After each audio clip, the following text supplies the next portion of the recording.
Mtazamaji wa Chivihi Media, mbunge wa viti maalum mkoa wa Mtwara, Mheshimiwa Asha Salum Moto amefanya ziara na kutembelea kata 17 za wilaya ya Nanyumbu mkoani humo kwa lengo la kuwafikia wanawake na kuwawezesha kwa kuwapatia mitaji, ambapo katika kila kata ametoa kiasi cha shilingi 500,000 za Kitanzania ili wabuni na kuanzisha miradi ya maendeleo ndani ya kata hizo ili iwasaidie kujikwamua kiuchumi. Katika ziara hiyo ya kuzitembelea kata 17 za wilaya ya Nanyumbu, safari ilikuwa na milima na mabonde na shuruba za kila aina. Kama unavyotambua, miundombinu ya barabara za vijijini ni barabara za vumbi, lakini hii yote haikuweza kumfanya mbunge huyo kukata tamaa ya kuendelea na safari, na badala yake alipita katika kila kata na kuwatembelea wanawake hao. Naitwa Asha Salum Moto, ni mbunge wa viti maalum mkoa wa Mtwara.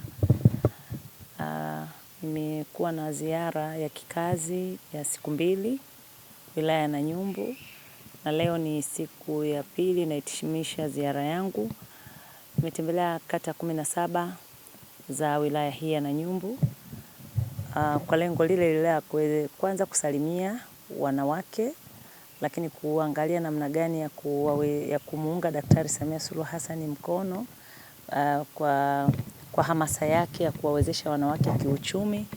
Nimefanikiwa kuwezesha kata zote 17 mradi wa wanawake wa umoja wa wanawake wa kata wa shilingi 500,000 kila kata, kata zote 17. Huu utaanzia ngazi ya kata, lakini baadaye lengo utoke ngazi ya kata ushuke chini kwenye matawi, maana kule ndiko aliko wananchi wengi na ndio kwa ufupi ndio wapiga kura wetu wanaopiga kura kupigia kura serikali na kuiweka madarakani serikali. Kwa hiyo na kwa kutambua hilo, mimi kama mbunge wa viti maalum nimeweza kuwawezesha mradi kama huo, na nina imani kama watafanya vizuri wanawake wengi watajikwamua kiuchumi, kwa sababu kila ukipita huko kwenye kata, kwenye matawi, kero kubwa ilikuwa hatuna mradi, na kwa sababu Daktari Samia Suluhu Hassan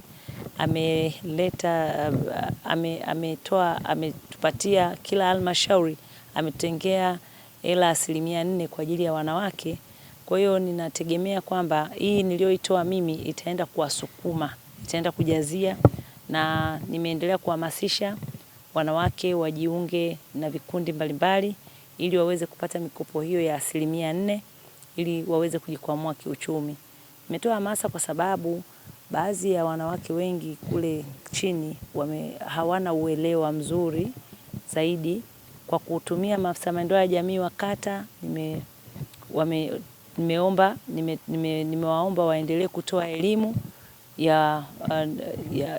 ya mikopo hiyo ya hiyo fedha iliyotengwa 4% ili wanawake wapate ufahamu, waweze kujitokeza kwa wingi bila uoga kukopa hizo hela, ziweze kukwamua shughuli zao za maendeleo yao na kuanzisha biashara ndogo ndogo za kiuchumi ambazo zinaweza zikawapatia kipato. Nina imani hela ndogo siku zote ndio inayozaa kubwa.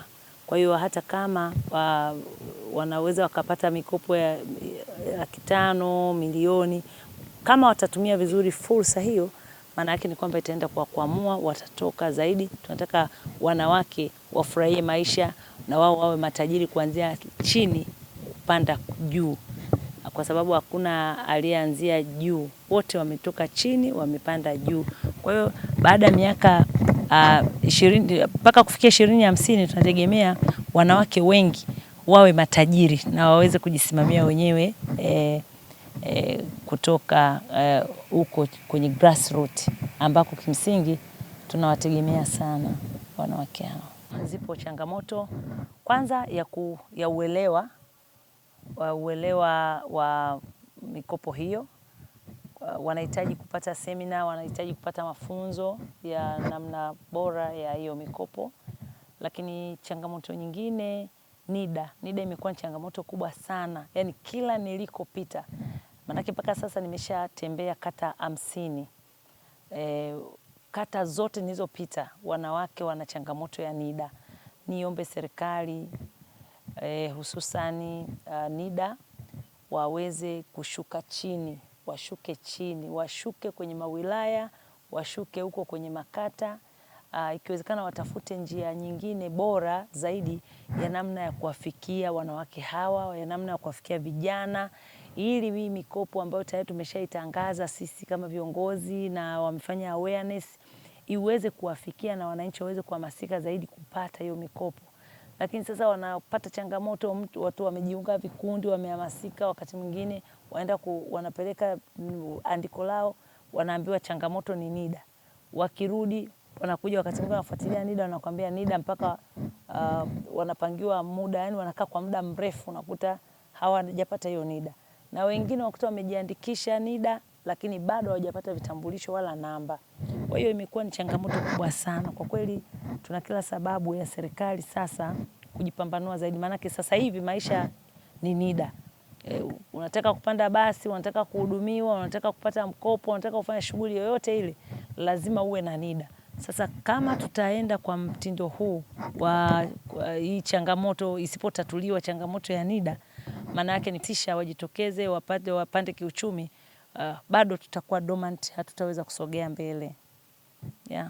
Asiyeshukuru kwa kidogo kamwe hawezi kushukuru hata umpe kitu kikubwa mithili ya bahari. Lakini wanawake hawa wametoa neno la shukurani. Hawa ni wachache miongoni mwao. Akina mama hawa, naomba nichukue nafasi hii kukushukuru sana. Ni kuahidi kwamba hela hii italeta matokeo. Hawa lazima wakae. Wewe ukitoka tu hapa tukae, waseme hela hii inafanya nini, hata kama sio leo. Lakini hapo wewe ukitoka tutakuruhusu. Hapa lazima tukae kwa sababu wanawake hawa wengi wanakuja, hatujazoea vikao vya usiku. Uongo. Unaona mwenyewe kila dakika hapo watu wanaingia. Wataendelea kuja na kuja. Wakija wakiisha matawi yote, tutazungumza hela hii nini cha kufanya. Safari moja huanzisha safari nyingine, na ndipo baadhi ya madiwani katika kata za halmashauri ya wilaya ya Nanyumbu nao wakawasilisha mchango wao wa shilingi 100,000 ili kuunga mkono jitihada za mbunge huyo katika kuwainua wanawake hao. Sasa sio jambo ndogo kisiasa hilo. Mama, hizo ulizowasha hizi hujalima kachori, hujauza muogo. Kuna muda ulikaa vikao huko, baada ya hapo ukapata ukawasio nchoyo, ukasema na mbele hata kakeki narudisha wapi? Sengenya. Ndio hizi hapa. Sasa unajua mambo yako noga. Hata mimi hapa nikiangalia message ya baraza na chukiesi kuna kitu kinakuja. Mambo fanya hivi. Sasa wewe Mungu akujalie kwa sababu sio nchoyo. Na sio nchoyo hivi lafi. Lafi kila anachopata anasema kidogo utapopata kingi ndio nipeleke. Wewe si hiki umepata kwa mara ya kwanza ndio unafika acha moto alafu mbunge mpya. Nini mpigeni makofi. Mimi binafsi nilikuwa nimeona kwamba ngoja na mimi kuunge jitihada kwa shilingi 100,000 uliyosema. 100,000. Ambacho tukifanya sisi kama kata tutaimarisha ili mwisho wa siku wa mama hao waweze kunufaika. Na jambo jingine kuhusiana na swala la mikopo, sisi kama kata tuko tayari kuendelea kusimama imara kuhakikisha kina mama wanapata mikopo. Nashukuru kwa hamasa kubwa hii ambayo umetoa kuhusiana na kina mama kujitoa, kujiunga kwenye vikundi kwa ajili ya kupata mkopo. Na kushukuru sana kwa sababu umefanya hamasa kubwa. Nashukuru kwa hiki ulichokifanya, umetoa pesa shilingi 500,000 kwa ajili ya kuanzisha vikundi vya ujasiriamali kwa hawa akina mama wetu wa kata ya Maratani. Kwa hayo machache nasema asante sana. Kufikia hapo mimi sina la ziada. Jina langu ni Heri Abdalla na hii ni Chivihi Media.